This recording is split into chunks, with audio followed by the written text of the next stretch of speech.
All right. Good morning, everybody. Welcome to Acropolis webinar on effective communication in Microsoft Teams. I'm Pat Shancy. I'm a strategic advisor at Acropolis Technology Group. I've been with Acropolis for 19 years, and I've been in this industry for 29 years. So today I'm going to be going over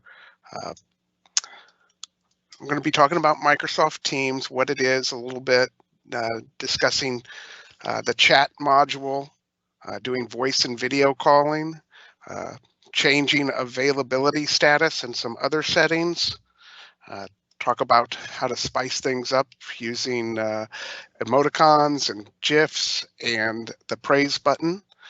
Going to do test in my demo. I'm going to do a showing of how to make a video call, how to share a screen within the video call. And then at the end, I'm going to provide some links to you and some question and answer period. So please, if you have any questions, submit them during the call and we'll take them at the end of this webinar. So let's get started. So what the heck is Microsoft 365 Teams? Those of you that know me know that I'm pretty stupid and corny.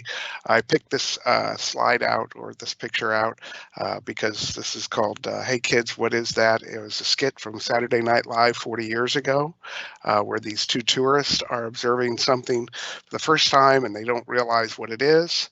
They just keep saying, what the hell is that?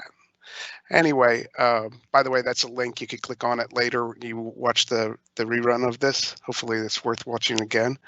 When I first started using Teams, I was really overwhelmed by all the features that were in it and all the little buttons and options. And I was just kept saying to myself, what the heck does that do? What is that?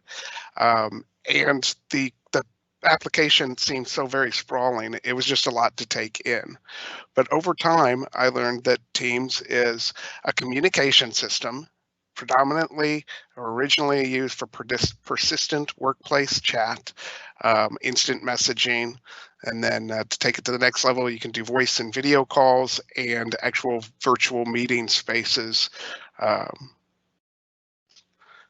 And secondly, Microsoft Teams is a collaboration platform. It's a file storage system, and it actually does use SharePoint on the back end to store these files, but the files are in a shareable format where you can have multiple people working on them at the same time, and you can also integrate third-party applications to it. So really, Microsoft is indicating that this is going to be a predominant place where people spend a lot of their workday.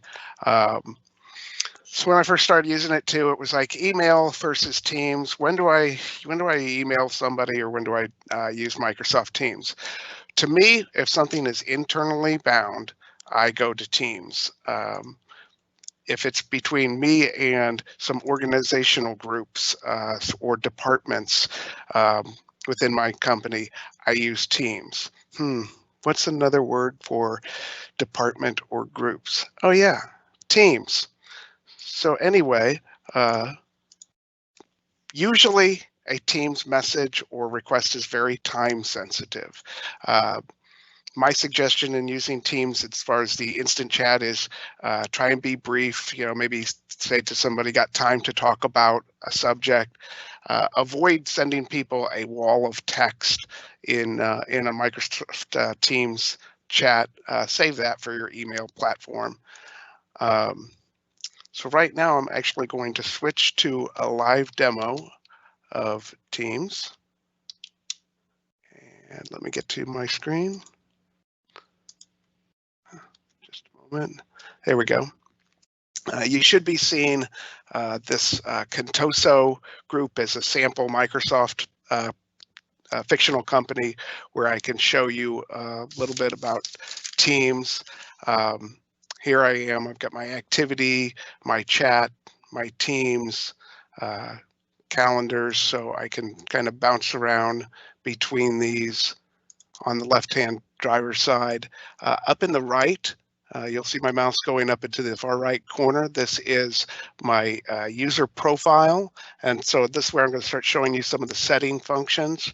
If you click on, and it might be just your initials, and you want to change the picture, you can change the picture just by clicking on this link, and then click on upload a picture and save, and you will change that little image of yourself.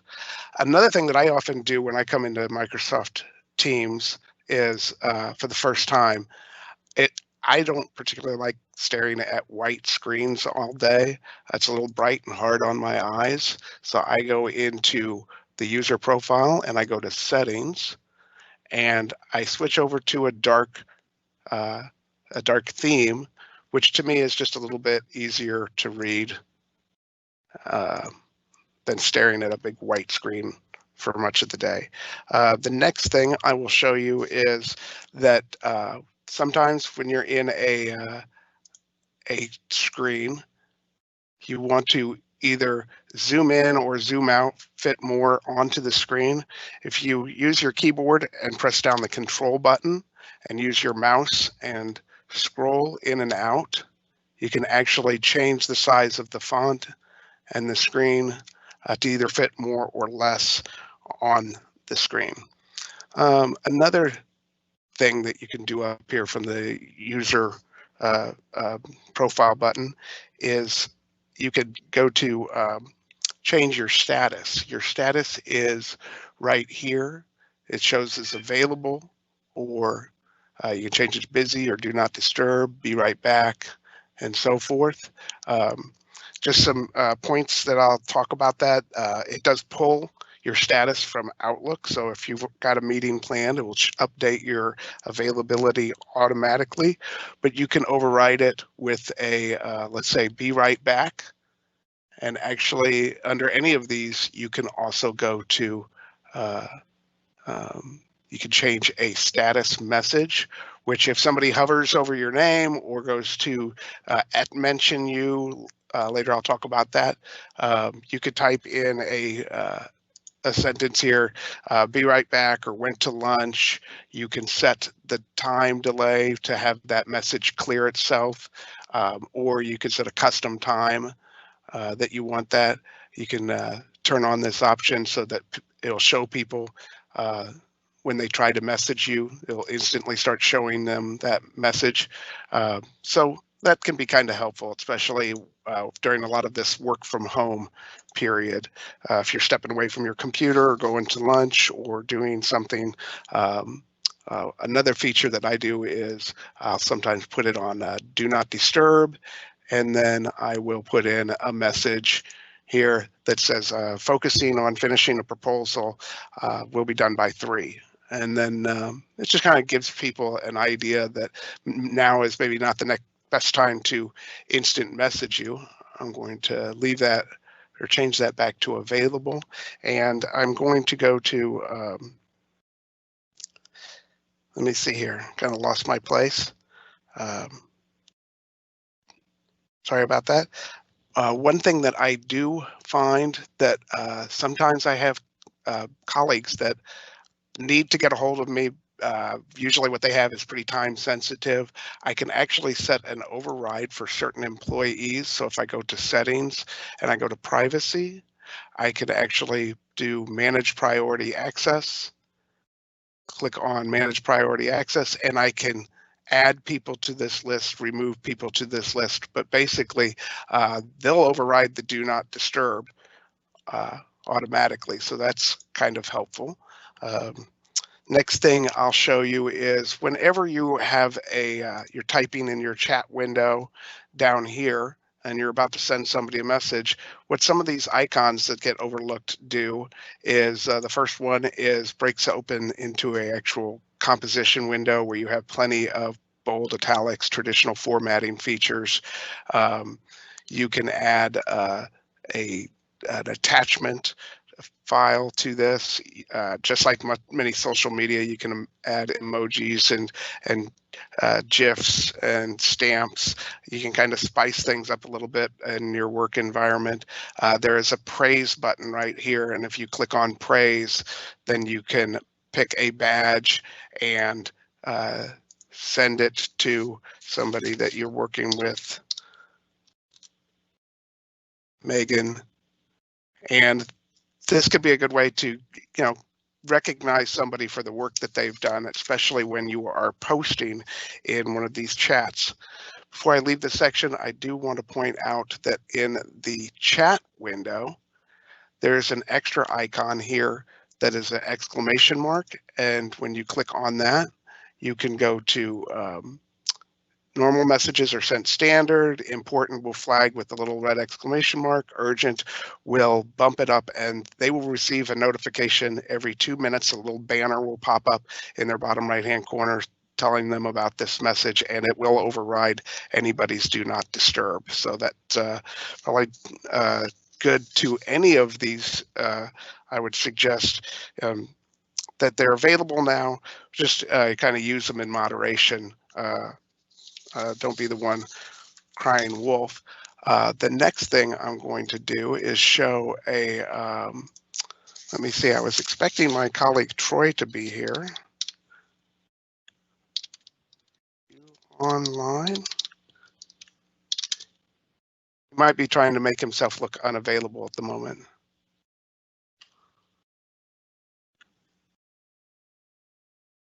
Let me see here. Troy, are you there? Uh-oh.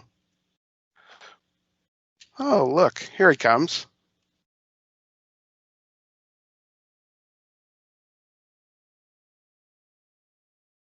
Notice that you can see that he's typing, so it's always kind of polite etiquette to wait for somebody to finish what they're saying. This is something that you don't have available to you in email.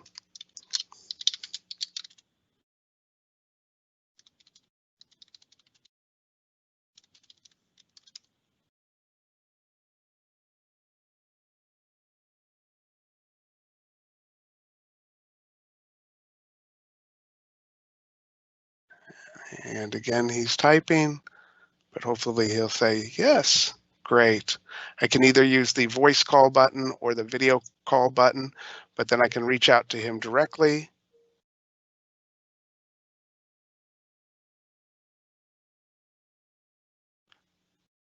And not sure how our video is going to share. Hi, Troy. How you doing? Pretty well, pretty well. I just wanted to bring everybody here into the Teams video call window and show them a couple of specific functions. Number one helpful feature that I found is how to share a desktop that you're working on. So if I click on this share button right here, I can click on this function, and then I would be able to pick one of my other screens and actually be able to share that with Troy. Through that process, I could share it with him. I can even go to the extent of actually passing control over to him. So truly you can use it to collaborate with people when you are distant. Let me see. So Troy, how's the weather over there where you are? I understand. I noticed you used one of the custom select background shots. Cool. Yeah. I just noticing since I'm using the web version, I don't have that feature available to me. But if you do download the client for your PC, then it's there along with some other features. One feature that I will point out is the start recording.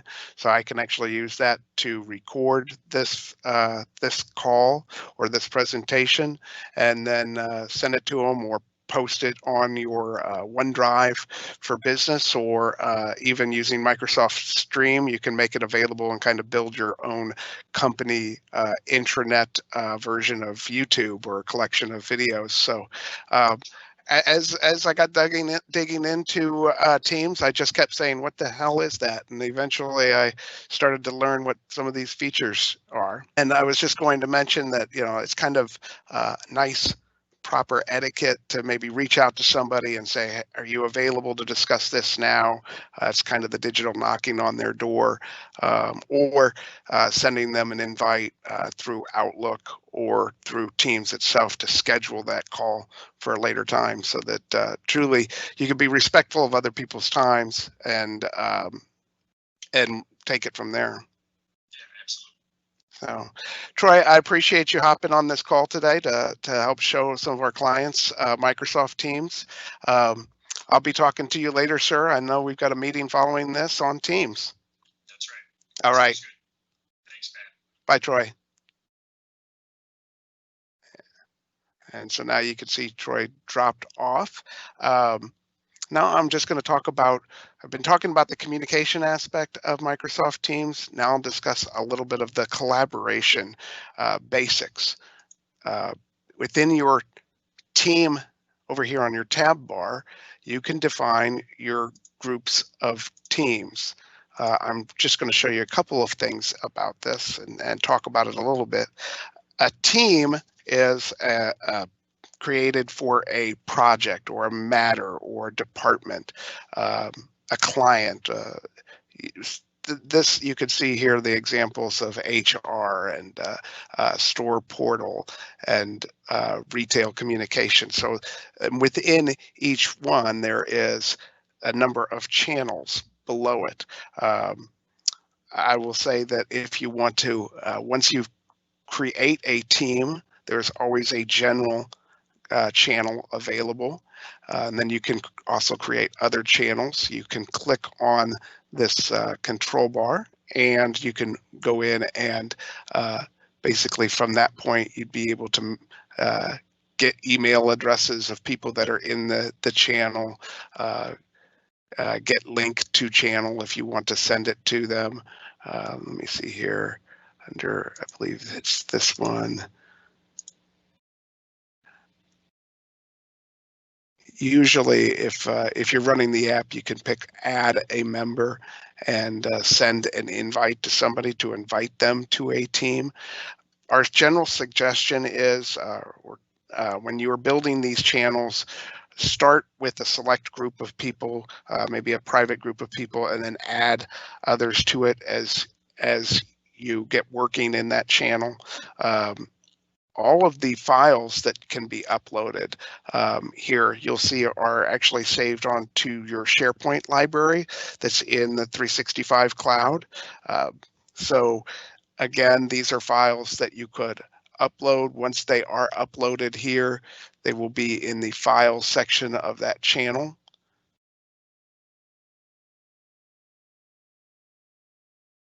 Well, that one doesn't have any, but you get the idea. The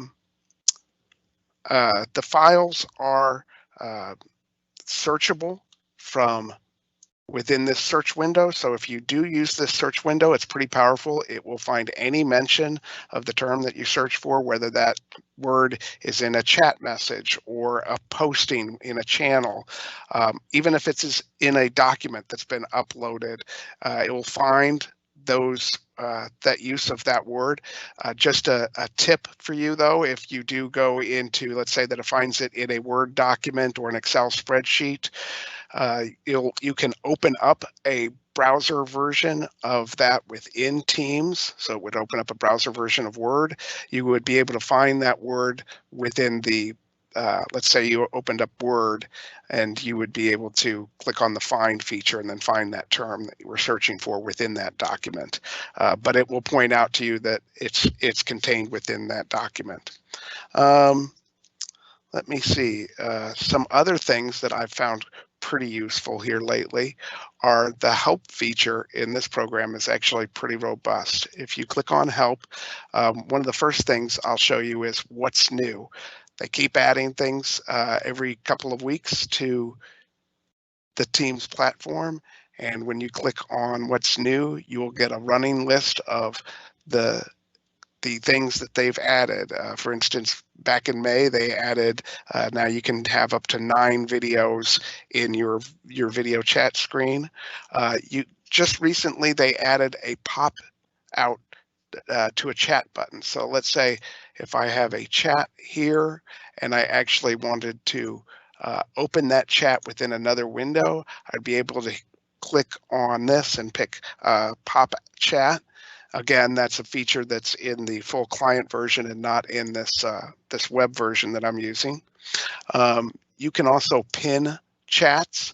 The idea with that is as you use Teams, this chat dialog box will get very, very long with all of your past history of chats. Maybe there's a particular chat that you want to pin, and it will put that one up in the pin section up at the top, and then keep your other ones chronologically listed below it. So that's kind of a good way to mark a conversation and kind of keep it at the top of your mind or top of the list. Another recent improvement is like I was showing with, or Troy was showing, the customized backgrounds is getting more rich and more popularly used. You can upload your own backgrounds to it. Like I said, these things come from kind of the social media world out there, but they have become acceptable use in the business world as well. It's always been difficult to convey tone over just straight texting or emailing. So adding some of those features can and spicing up your conversations can help quite a bit. Let me see. One of the other things I do want to show you is within the Teams listing, perhaps maybe IT management is something that is a team that I want to see more often, or I'll be using it more often. I can actually click and drag that anywhere in the list and place it. So I can kind of reorganize this or customize it to my liking. Hardly ever go to AR for anything. Let me see. I think that is about all that I had originally planned out for this today. Let me go actually out of this and go back to my my presentation, and from current slide.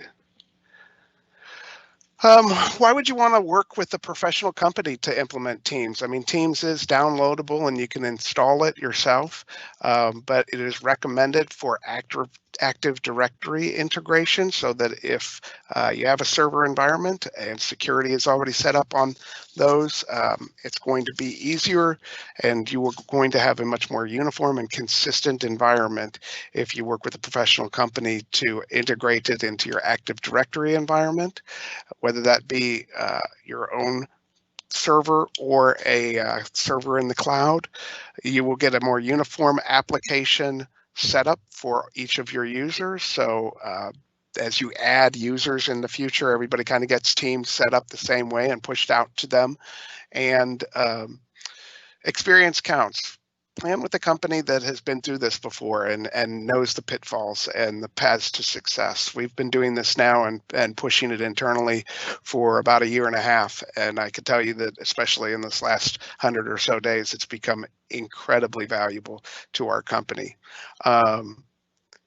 There's another feature that I didn't mention, but in your invites, there is an option, depending on your subscription to 365, that you can have an audio conferencing. So you can have within your invite a phone number, so that if you're working with somebody who doesn't have access to a computer, they would be able to dial in from their phone to join the Teams meeting. And automatically those users are brought into a lobby, and so they're kind of treated as guests, and any guest will come into a virtual library, and then whoever is organizing the team meeting has the ability to permit or let them in. Let me see. Oh, and one other thing for organizing, I'm out of the demo already, but I did want to point out that Teams has a way for the organizer to mute participants. So if you do have somebody with a barking dog in the background and they don't realize that everybody can hear the kids in the background, you can take control and mute some of those things. So that's pretty helpful. Here I provided some links The first link is an actual Teams quick start cheat sheet guide.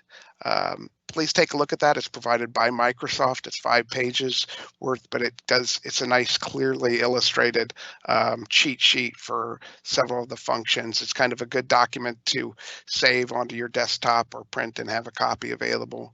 Let me see some, the second one is some Microsoft videos also that are available online. Then there is a Teams roadmap link that I provided. This is kind of what's coming in the future. It is very, very helpful to be aware of. There is a link that I provided for digging in deeper. While the first link for video training is really meant for standard end users, if you want to start learning how to actually organize your grouping of teams and channels, there's some helpful videos here. And then this is an article, more tips. Like I said, there's so many deep features within Teams that it's a good thing to just continue to read up on and try and keep abreast of all of the changes. Next item is questions and hopefully some answers. So let me click on this and see if we've got any questions. Let me see. People saying, hey, it's great to see me. I'm glad to be here, everybody. Most users here in Outlook use Outlook rather than 365. In order to use Teams, are they required to be logged into Office 365 all day, or are there notifications for Outlook? That's a great question.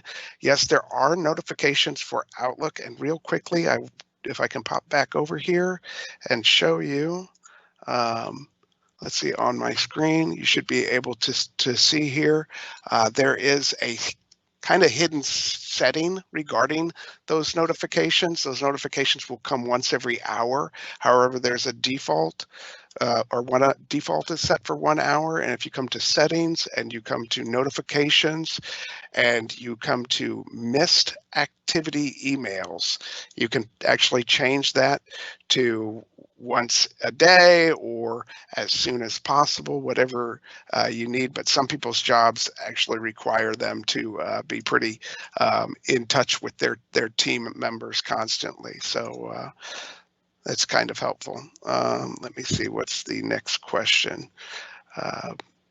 Let me see, question, you mentioned that you could schedule team meetings from either Microsoft Outlook or Teams. Are there any differences? Yes, there are. And while I've got this back open, I will show you that over here in your calendar, when you schedule a meeting in Teams, there is an option. This is just like scheduling it from Microsoft Outlook, where you can put in the title, put in the email addresses, set the time, whether it's a recurring meeting or not. But right here under channel, you can associate a meeting with a channel. So perhaps this is regarding something in the logistics channel. So by doing that, all of your notes that you take during that meeting, the content, if you record the meeting, things like that will be tied to that channel. So that's actually pretty helpful.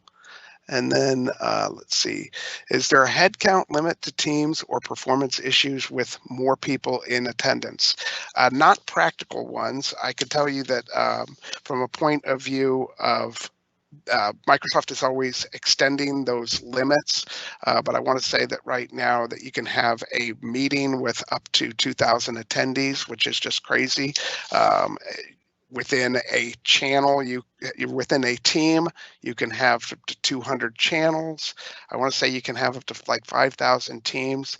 So it's obviously made for enterprise environments as well.